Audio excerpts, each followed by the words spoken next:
Tony Khan is back, and once again he has another major announcement. Welcome back, guys, to Fog Wrestling. Tony Khan picks up the microphone, and you know, when he picks up a mic, he's got something important to say. Maybe once every 200 times he picked up the mic, but still, tonight he claimed he had an important decision, a groundbreaking announcement, something that would change the face of AEW wrestling. And what was that announcement? That announcement was essentially he is ripping off the New Japan Pro Wrestling G1 tournament and he's bringing it to All Elite Wrestling. So in a segment during the November 11th 2023 edition of AEW Collision, AEW President Tony Khan announced the first ever Continental Classic.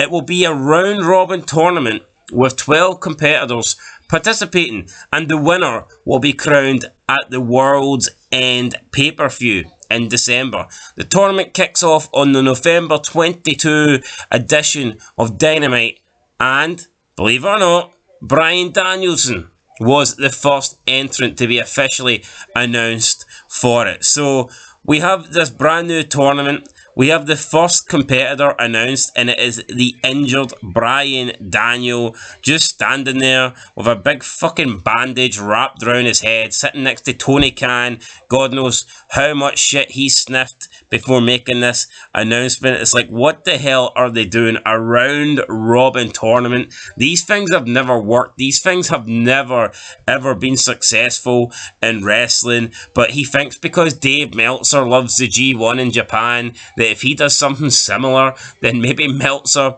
is going to get back on the AEW bandwagon. Because we all know, ever since Triple H took over, Dave Meltzer has been kind of praising WWE a lot. He's been praising Triple H, and I don't think Tony Khan likes that. So he's got to pull out all the stops to try and get Mr. Meltzer back on board. Is this tournament going to do it?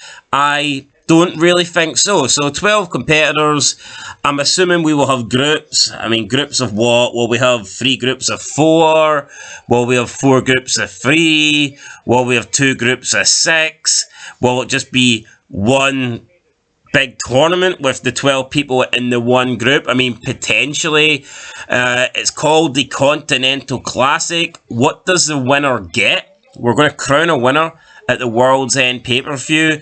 Is this going to be a brand new championship? Is there going to be a Continental Classic Championship introduced to AEW? Or is the winner of this going to get a shot at the world title, MJF?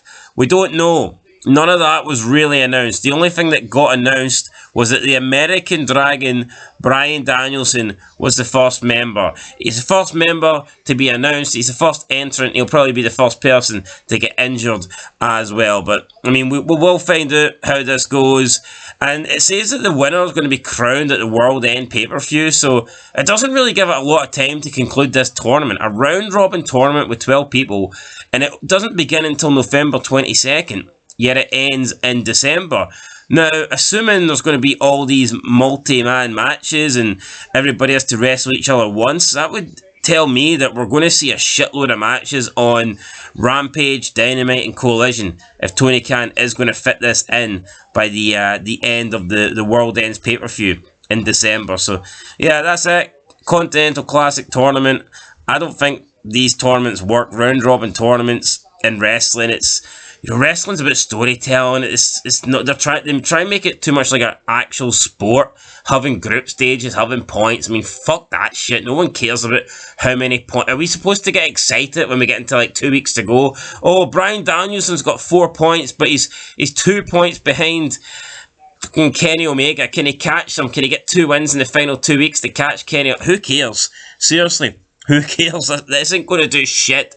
You know, it's back in the day when wrestling was booming. They didn't need this. Rock and Austin didn't need fucking points. Hulk Hogan didn't need to be in a group stage with King Kong and fucking Andre the Giant. He didn't need that. All he needed to do was come out, hit a slam, leg drop, and that was it. No points. Prick. Just hit the leg drop and 1, 2, 3. That's the only win Hulk Hogan needed. He didn't need round robin group stage matches. So yeah, we'll see what happens, guys, with this. I think it's going to be winner gets a shot at the title rather than a new championship, because I think the last thing AEW needs is to bring another title that means absolutely nothing into the company. But we'll see. Daniel Bryan is the first person to be announced, and I guess we'll find more names out in the next 2 weeks. That's it. Fog Wrestling. Catch you in the next one. Let us know your thoughts down below. Personally, I don't think it's going to work. I don't like the idea. I don't think tournaments have ever been a good idea. I don't mind tournaments like King of the Ring, but a round-robin tournament where you actually need to pick up wins and points, I think it sucked. I mean, the Bound for Glory series was not bad, I guess, when TNA tried it, but that's the only time I think it's ever sort of worked to some extent. And even that, I'm not sure that it did work, because, I mean, a lot of people lost interest in that, especially towards the end when people can't really qualify anymore and you're just getting boring rubber matches that don't mean shit. If you want to have a tournament, let's just have the classic knockout tournament and then fucking move on. Anyway, that's it, guys. Catch you in the next one. Till then, peace.